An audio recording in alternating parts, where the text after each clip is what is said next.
રાજકોટ મનપા અવારનવાર ચર્ચામાં આવતી હોય છે, ફરી એક વખત ચર્ચામાં આવી છે.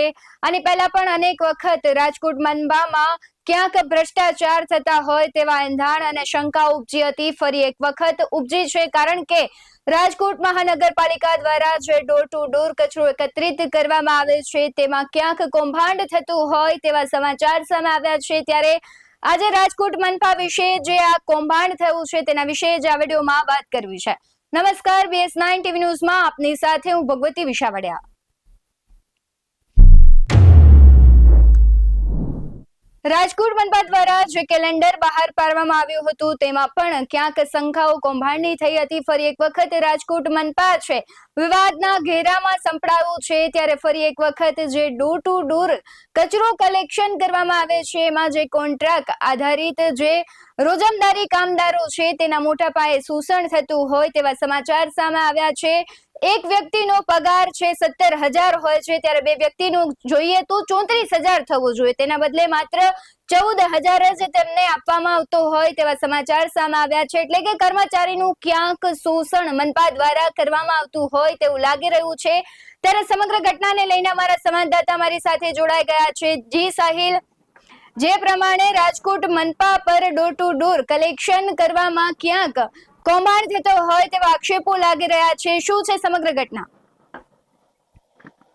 જી ચોક્કસથી ભગવતી, આપને જણાવી દઉં કે આજરોજ જે એક સોશિયલ મીડિયાની અંદર વિડીયો છે તે વાયરલ કરવામાં આવ્યો છે, જે ડોર ટુ ડોર ગાર્બેજ કલેક્શનનું જ્યારથી પાસ કરવામાં આવ્યો છે પણ વિવાદ જ તે વિવાદમાં રહ્યો છે. સૌપ્રથમ તો તે જે કોન્ટ્રાક્ટ 10 વર્ષ માટે door to door garbage collect જે કોન્ટ્રાક્ટ પાસ કર્યો 10 વર્ષ માટે, ત્યારે તેમાં મોટો કૌભાંડ થયો હોવાનો પક્ષના નેતાએ પણ આરોપ લગાવ્યો હતો અને વિપક્ષના નેતાએ પણ આરોપ લગાવ્યો હતો.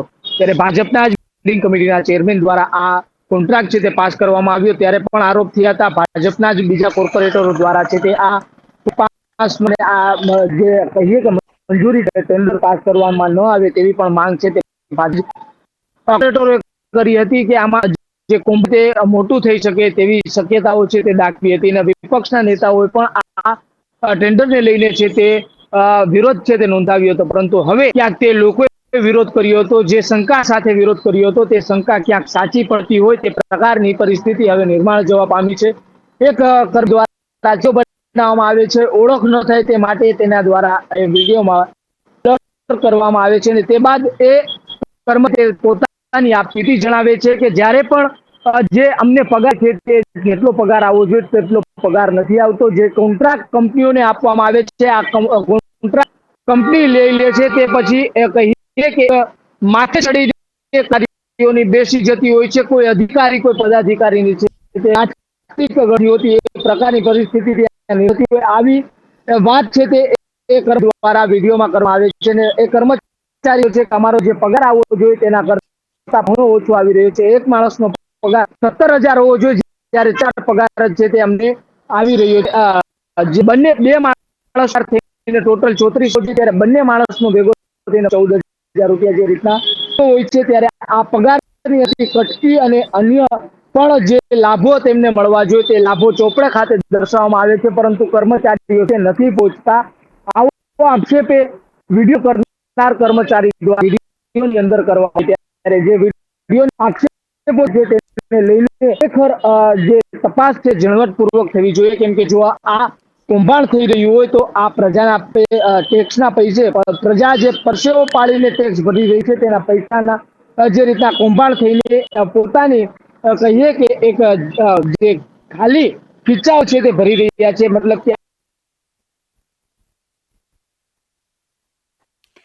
જે પ્રમાણે અમારા સંવાદદાતાએ વાત કરી કે ક્યાંક મનપાના કર્મચારીઓ છે તે આમાં સંડોવાયેલા હોય અને ગેરરીતિઓ કરતા હોય તેવા આક્ષેપો અને આપવીતી છે તે રોજમદારો કરી રહ્યા છે. અનેક વખત મનપા છે તે સતત વિવાદોમાં ઘેરાયેલું રહેતું હોય છે.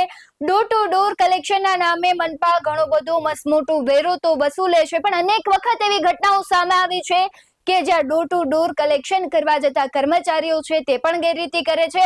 હવે એ જ કર્મચારીઓ છે ક્યાંક મનપા પર આક્ષેપ કરી રહ્યા છે કે તેમને જે વળતર મળવું જોઈએ તેમાં છે કોન્ટ્રાક્ટરો છે તે ક્યાંક ગેરરીતિઓ કરી રહ્યા છે, તેમને પૂરું વળતર નથી આપવામાં આવી રહ્યું. એટલે સતત ચર્ચામાં રહેતું મનપા આગામી સમયમાં જ્યારે મહાનગરપાલિકાની ચૂંટણીઓ છે ત્યારે રોડ રસ્તાઓના મુદ્દા હોય, કેલેન્ડરનો મુદ્દો હોય કે પછી પદાધિકારીઓ અને જે જવાબદારો છે તે અધિકારીઓનો મુદ્દો કેમ ન હોય, સતત રાજકોટ મનપા છે વિવાદમાં ઘેરાયેલું રહે છે. ફરી એક વખત રાજકોટ મનપા છે તે વિવાદમાં આવ્યું છે. આ વખતે કર્મચારી પર જે પદાધિકારીઓ છે, અધિકારીઓ છે અને ક્યાંક કોન્ટ્રાક્ટરો છે ગેરરીતિઓ કરતા હોય છે તેવા સમાચાર સામે આવ્યા છે. રાજકોટ વાસીઓ તમારું શું કહેવું છે કમેન્ટ કરી જરૂરથી જણાવજો. બાકી આવા જ વધુ અહેવાલો સાથે ફરી મળતા રહીશું.